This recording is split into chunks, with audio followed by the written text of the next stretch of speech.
Assalomu alaykum biyandagoni giromi muxlisoni барномаи футболи Осиё. Бо умеди таби хуш ва итилоати бо фароғати шумо ба нашри барномаи навбатиамон шурӯъ мекунем. Дар барномаи имрӯза қуръакашии бозиҳои ниҳоии ҷоми Осиё 2027 тими миллии Тоҷикистонро ба гурӯҳи Д шомил кард. Шинос шавед, Австралия ба ҳукми беҳтарин дастаи гурӯҳи Д маънидод мешавад. Сингапур ҳам дар гурӯҳи Тоҷикистон осонгузар нест. Мунтахаби наврасони то 17 солаи Тоҷикистон баъди даври дуввум ба ҷоми ҷаҳонро хат гирифт. Голборон дар варзишгоҳи Шоҳ Абдуллои шаҳри Ҷидда дар бозии байни дастаҳои Тоҷикистон ва Арабистони Саудӣ. Тоҷикистон дар бозии 4-1 ниҳоӣ бо Ҷопон бозӣ мекунад. Рустам Ятимов ва Ростов бе натиҷаи даври охир ҳузури худро дар лиги бартари Россия дар мавсими оянда таъмин карданд. ба шарҳи муфассали барнома шурӯъ мекунем. Ҳафтаи гузашта дар шаҳри Риёзи Арабистони Саудӣ маросими қуръакашии бозиҳои ниҳоии ҷоми Осиё 2027 баргузор шуд ва 24 дастаи беҳтарини қуръа рақибони худро дар марҳилаи гурӯҳӣ шинохтанд.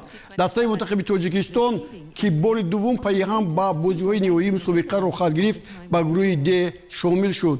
Футболбозони тоҷик дар ин марҳила бо тимҳои пурқувват Австралия, Ироқ ва Сингапур рақобат хоҳанд кард. Коршиносон гурӯҳи Тоҷикистонро яке аз гурӯҳҳои ҷолиби мусобиқа меноманд.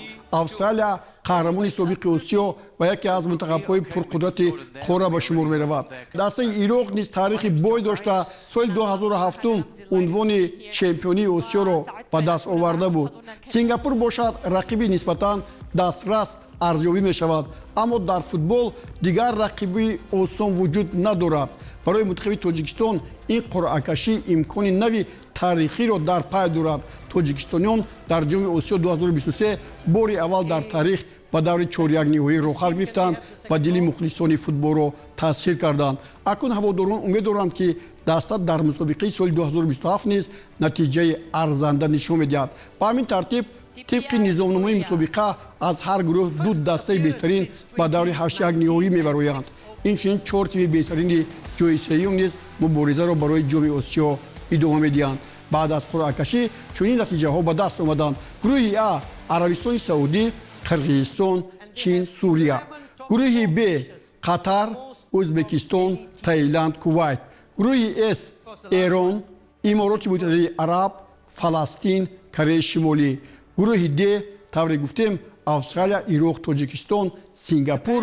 Гурӯҳи И Ҷопон, Кореяи Ҷанубӣ, Ветнам, Ҳиндустон. Гурӯҳи Ф Урдун, Баҳрайн, Умон, Индонезия. Ва ин мусобиқа аз 7 январ то 5 феврали соли 2027 дар 8 варзишгоҳи 3 шаҳри Арабистони Саудӣ баргузор мешавад. Қаҳрамони феълии мусобиқа дастаи мунтахаби Қатар мебошад. Чун тими миллии кишварамон ба гурӯҳи пурқудрате шомил шуд, зарур шумор дидем, ки дастаҳои мунтахаби гурӯҳро ба шумо муаррифӣ кунем. Дастаи мунтахаби Австралия яке аз пурқувваттарин тимҳои қораи Осиё ба ҳисоб меравад. Австралия соли 2006 ба ҳайати Конфедератсияи футболи Осиё пайваст ва аз ҳамон вақт дар мусобиқаи қора мунтазам натиҷаҳои назаррас нишон медиҳад. Австралиягиҳо бо лақаби Сокерус машҳуранд. Ин даста дар ҷоми Осиё чандин маротиба то марҳилаи ҳалкунанда расида соли 2015 қаҳрамони Осиё гардид. мусобиқа дар худи Австралия гузаронида шуда буд. Ба соҳибони майдон дар вохӯрии ниҳоӣ тими Кореяи Ҷанубиро шикаст дода аввалин унвони қаҳрамониро ба даст оварданд. Дар салҳои охир мунтахаби Австралия яке аз иштирокчиҳои доимии ҷоми ҷаҳон мебошад. Австралия то имрӯз чанд маротиба дар мусобиқоти қаҳрамонии ҷаҳон иштирок кард ва махсусан дар ҷоми ҷаҳони соли 2022 дар Қатар ҳунарнамоияш арзанда маълум шуд. аз Фаронса 4-1 шикаст хӯрда бо натиҷаи 1-0 Тунисро мағлуб кард ва бар Дания низ бо ҳамин натиҷаи 1-0 пирӯзӣ ба даст овард. Дар натиҷа онҳо аз гурӯҳ ба даври плей-офф аз 3 бозӣ якҷоя бо Фаронса соҳиби 6 имтиёз гардида ба марҳилаи 8-1 ниҳоиро хат гирифтанд. бахташро омад накард ва аз қаҳрамони баъдии Аргентина бо натиҷаи 2-1 мағлуб шуданд. Тими миллии Австралия дар таърихи худ чанд маротиба бо тими миллии Тоҷикистон рӯбарӯ шудааст. Аввалин вохӯрии расмии онҳо дар доираи боҷиҳои интихобии ҷоми ҷаҳон баргузор гардид. дар он бозӣ тими миллии Тоҷикистон бо ҳисоби 0-3 аз Австралия мағлуб шуд. Австралия дар он вохӯрӣ бозии муназзам ва таҷрибаи баланди худро ба намоиш гузошт. бозии дуюм бошад дар худи Австралия баргузор гардид ва ин дидор низ бо бартарии пурраи мизбонон гузашт ва тими миллии Тоҷикистон бо ҳисоби калони 7-0 шикаст хӯрд. Австралия дар ҷоми ҷаҳонии соли 2026 иштирок мекунад. дастаи Ироқ солҳои зиёд дар мусобиқоти қора ва ҷаҳон иштирок намуда мухлисони зиёд дорад. миллии Сингапурро ҳам дар қораи Осиё нодида гирифта нашояд. ин даста ҳам яке аз дастаҳои босубот ва мубориз шинохта мешавад. гарчанде Сингапур аз қудратҳои асосии футболи Осиё нест, аммо ин тим дар мусобиқоти минтақавӣ борҳо натиҷаҳои хуб ба даст овардааст. бузургтарин дастоварди тими миллии Сингапур дар мусобиқоти қора бештар ба ҷоми ASEAN вобаста аст. Сингапур чанд маротиба қаҳрамони Осиёи ҷануби шарқӣ гардид ва дар минтақаи худ яке аз тимҳои пуртаҷриба ба ҳисоб меравад. аммо дар ҷоми Осиё натиҷаҳои Сингапур чандон калон нестанд. тими миллӣ танҳо як маротиба соли 1984 дар марҳилаи ниҳоии ҷоми Осиё иштирок кардааст. он мусобиқот дар худи Сингапур баргузор шуд. гарчанде мизбонон аз гурӯҳ берун набаромаданд, вале иштирок дар он мусобиқот то ҳол муҳимтарин дастоварди кишвар дар сатҳи Осиё ба ҳисоб меравад. футболи Сингапур бештар ба интизоми тактикӣ ва бозии даставӣ маъруф аст. бозигарони ин кишвар одатан дар чемпионати дохили Сингапур ва баъзе лигаҳои ҳамсоя бозӣ мекунанд. аз футболбозони машҳури таърихии Сингапур метавон Фадли Аҳмадро ном бурд, ки яке аз беҳтарин бозигарони таърихии кишвар ба ҳисоб меравад. ҳамчунин Шаҳрул Исҳоқ ва Ҳорис Ҳорун солҳои зиёд чеҳраҳои асосии тими миллии ин кишвар ҳастанд. имрӯз тими миллии Сингапур талош дорад дубора ба сатҳи баланди футболи Осиё баргардад. гарчанде рақобат дар қора хеле сахт аст, сингапуриҳо мехоҳанд ба насли нави бозигарон дар мусобиқоти байналмилалӣ натиҷаҳои беҳтар нишон диҳад. Тоҷикистон бо Сингапур бозиҳои зиёде анҷом додааст. 19 ноябри соли 2007 дар бозиҳои интихобии ҷоми ҷаҳон Сингапур бо натиҷаи 2-0 бар Тоҷикистон ғалаба карда буд. дар бозии ҷавобии ҳисоб 1-1 мусовӣ поён ёфт. 11 июни соли 2022 дар бозиҳои интихобии ҷоми Осиё Сингапур аз Тоҷикистон 0-1 шикаст хӯрд ва ин ғалабаи таърихии Тоҷикистон буд. 8 сентябри соли 2023 дар як бозии дӯстона боз Тоҷикистон бар Сингапур бо нишондоди 2-0 пирӯзӣ ба даст овард. акнун мегузарем ба қаҳрамонии футболбозони навраси то 17-солаи Тоҷикистон дар ҷоми Осиё 2026 ки дар шаҳри Ҷиддаи Арабистони Саудӣ идома дорад. дар доираи даври дуюми гурӯҳи А тими миллии наврасони Тоҷикистон бо тими миллии Мянмар рӯбарӯ шуд. бозӣ барои ҳар ду даста аҳамияти калон дошт, зеро натиҷаи он ба мавқеи гурӯҳии дастаҳо бевосита таъсир мегузошт. аз дақиқаҳои аввал тими миллии Тоҷикистон ташаббусро ба даст гирифт. футболбозони ҷавони тоҷик бо бозии тез ва фишори баланд ба дарвозаи рақиб ҳамла мекарданд ва дар натиҷа Мянмар бошад бештар ба ҳимоя такя карда ба ҳамлаҳои ҷавобӣ кӯшиш мекард ва ниҳоят дақиқаи 28 ҳалкунанда фаро расид. пас аз як ҳамлаи хуб ва фишори пай дар пай тими миллии Тоҷикистон тавонист ҳисоби бозиро кушояд ва ба сафи пеш барояд. Асадбек Махтумов муаллифи ягона гол гардид. баъди ғалаба дар даври аввал бар Таиланд бо натиҷаи 2-0 ва пирӯзӣ дар даври дуввум бар Мянмар бо натиҷаи 1-0 дастаи мунтахаби наврасони Тоҷикистонро ба бозиҳои чорякниҳоии ҷоми ҷаҳон роха дод. мизбони мусобиқа Арабистони Саудӣ ҳам дар даври дуввум бар Таиланд 2-0 зафар ёфта, онҳо ҳам муборизаро барои ҷом идома медиҳанд. дар ин вохӯрӣ Марван Алиямӣ ва Ҳасан Окруш тӯбҳоро ба самар расониданд.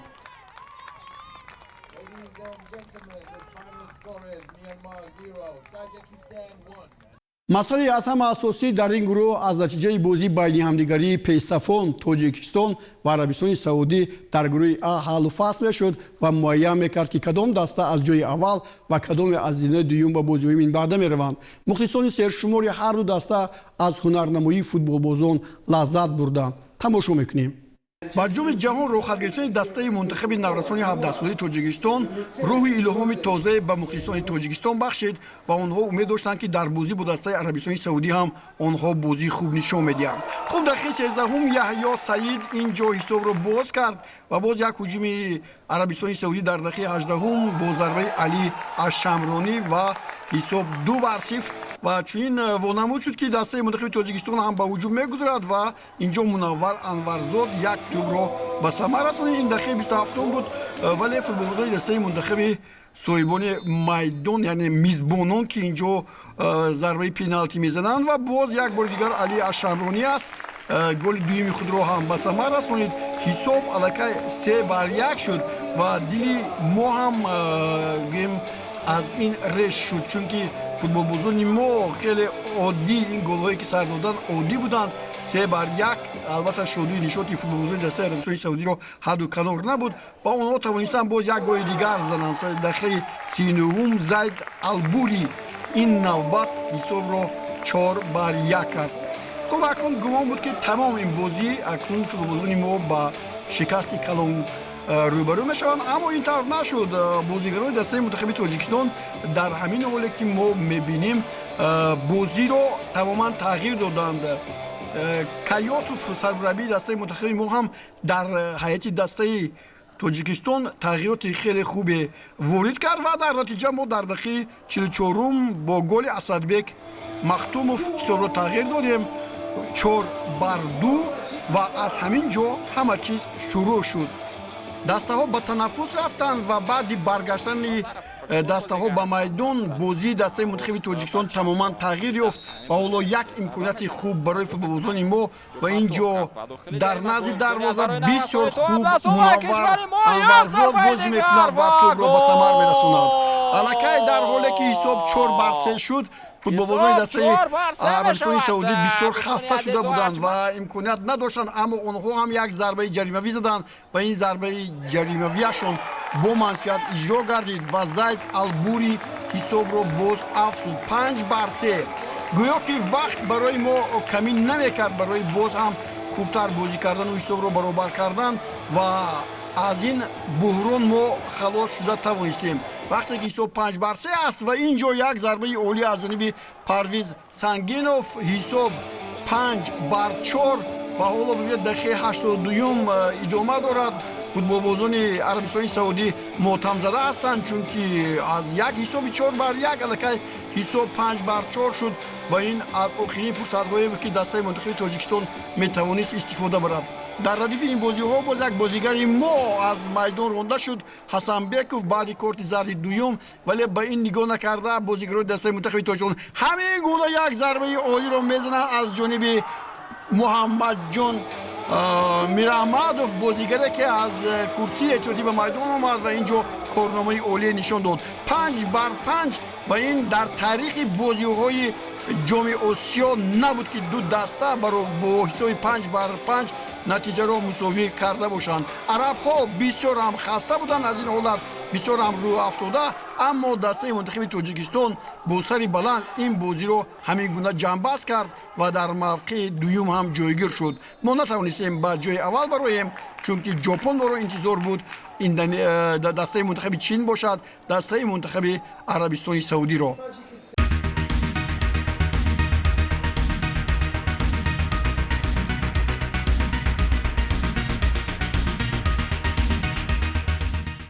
дар гурӯҳи Би бозиҳо дар ин дар дастаи мунтахаби Ҷопон ба дидори дастаи мунтахаби Индонезия омад. ғолиби гурӯҳи Би бо дастаи мунтахаби Тоҷикистон ба соҳиби ҷои дуввум бо Арабистони Саудӣ дар бозии чорякниҳоӣ бо ҳам рӯбарӯ мешуданд.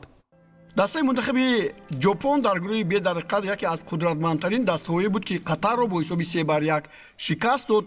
Чинро ҳам 2-1 ва акун навбати Индонезия буд ва ин ҷо футболбозони дастаи мунтахаби Ҷопон фишорро хеле зиёд карданд то он замоне ки ба онҳо муяссар нашуд ки ҳисобро кушоянд. бубинед чӣ қадар фурсатҳои хубро бозигарони ин даста истифода набурданд ва танҳо тавонистанд дар дақиқаи 28-ум ба комёбӣ муваффақ шаванд. ин ҳолат дар ҳамин ҳолат ки мо мебинем рух дод ва як партоби олӣ буд ба соҳи дарвоза ва Риёма Сунеёсши ба тӯбро ба дарвоза равон кард.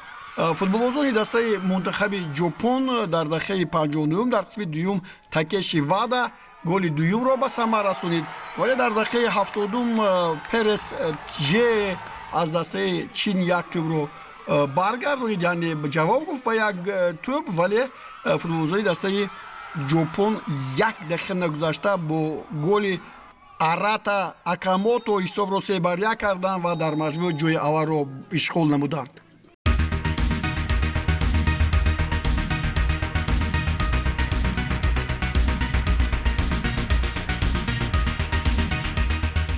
дастаи Ростов ва дарвозабони дастаи мунтахаби Тоҷикистон Рустам Ятимов дар мавсими нави футболи Лигаи бартари Россия пеш аз анҷоми мусобиқа ҳузури худро тасдиқ кард. Ростов дар даври 29 ба меҳмонии дастаи Акрон омад. Рустам Ятимов аз оғоз то ба анҷом дар ҳайати даста ҳунарнамоӣ кард ва дар ҳолатҳои нилай хатарнок дарвозаашро аз гол имин нигоҳ дошт. Дар ин вохӯрӣ Шитинин дар дақиқаи 21 ҳисобро боз кард.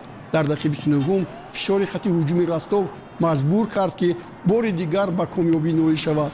ин навбат Муҳаммад Муҳибӣ бозигари дастаи мунтахаби Эрон аз партоби Семёнчук тӯби дуввумро ба дарвоза зад. мизбони вохӯрии дастаи Акрон дар як ҳолат муҳофизатгари Ростов Умар Сакоро маҷбур намуд ки ба хато роҳ диҳад ва ба дарвозаи Рустам Ятимов гол задад, яъне худгол. ба ин нигоҳ накарда Ростов дар поёни қисми аввал боз як голи дигар зада ҳисобро 3-1 кард. ин тӯб ба номи Виктор Мелёхин сабт шуд. натиҷаи қисми аввал тағйир наёфт ва Ростов бо натиҷаи 3-1 ғалаба карда 3 имтиёз гирифт ва мавқеашро дар зинаи даҳуми Лигаи бартари Россия мустаҳкам кард ва дигар тарки ин лига ва дигар Ростовро тарки лига таҳдид намекунад. то анҷоми бозиҳои Лигаи бартари Арабистони Саудӣ ҳамагӣ 2 даври дигар боқӣ монд. шоми дирӯз Пейсафон Ан-Насри Арабистони Саудӣ ва Ал-Ҳилол бо ҳам рӯбарӯ шуданд. ғалаба метавонист Ан-Насри Арабистони Саудиро ба унвони чемпионӣ расонад.